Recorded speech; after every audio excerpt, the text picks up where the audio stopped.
Assalamualaikum warahmatullahi wabarakatuh. Maka nama saya Fitran Hadiansyah dari kelas 04 MPI 001.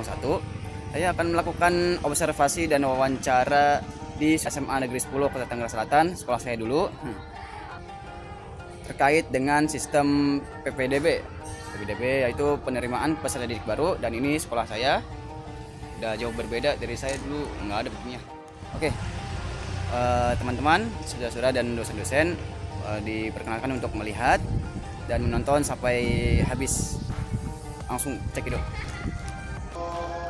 Oke, sekarang kita menuju ke ruang tata usaha. Ya.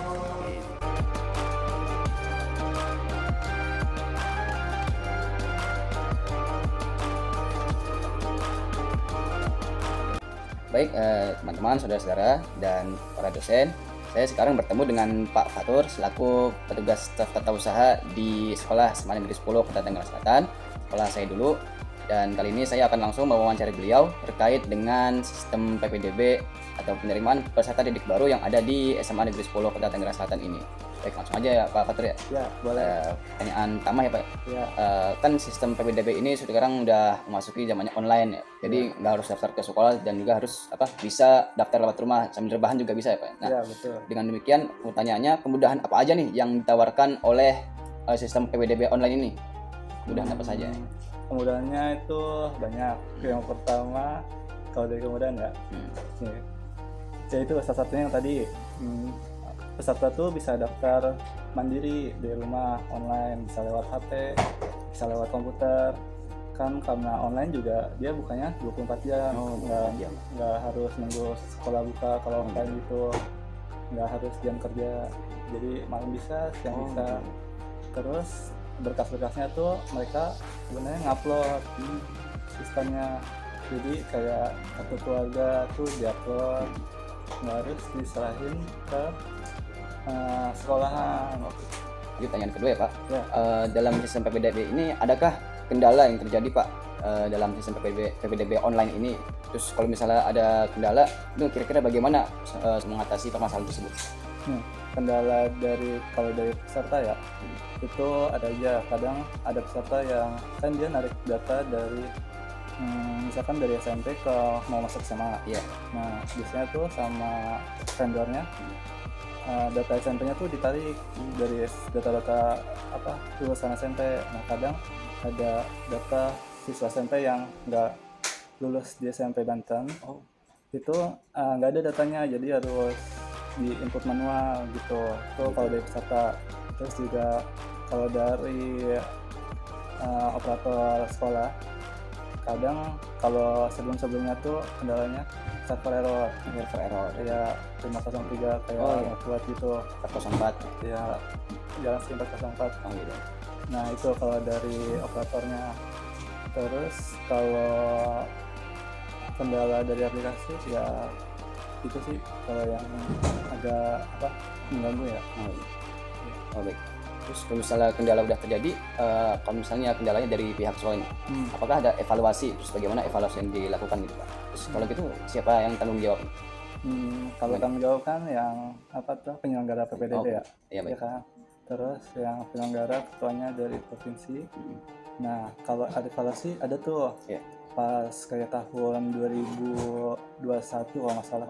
Nah, itu yang terjadi error server kayak nggak kuat gitu, 503. Nah, evaluasinya di tahun berikutnya tuh, tapi emang agak lama. Dia pindah kerjasama sama Telkom untuk PPDB yang tahun 2022 nya itu kerjasama, dan itu lebih bagus sih. Dia karena yang dipakai aplikasi Telkom tuh siap PPDB, kayak udah terbukti di provinsi-provinsi lainnya tuh sudah teruji lah. Ya, baik. Cukup lancar. Alhamdulillah. Ini pertanyaan selanjutnya, seperti apa sih mekanisme alur PPDB?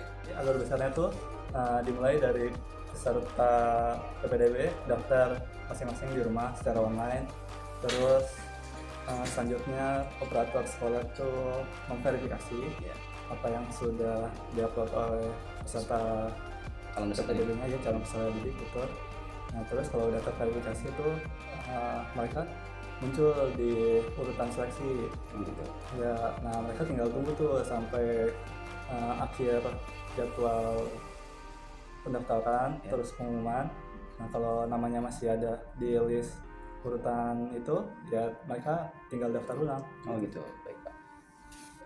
Lanjut pertanyaan terakhir Pak, Ya, ini boleh. pertanyaan sedikit sensitif. Hmm. Pernahkah terjadi adanya manipulasi data atau kecurangan dalam sistem PPDB ini Pak? Misal nilai yang harusnya sekian tiba-tiba dikatrol atau dinaikkan jadi sekian gitu Pak. Adakah pernah terjadi seperti itu Pak? Pernah. Pernah.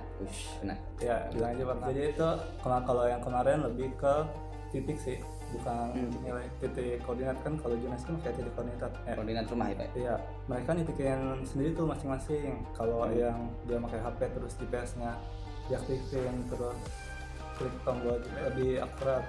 Tapi kalau yang tahun kemarin sempat ada kejadian dia warga dia nitikin nggak sesuai titik rumahnya.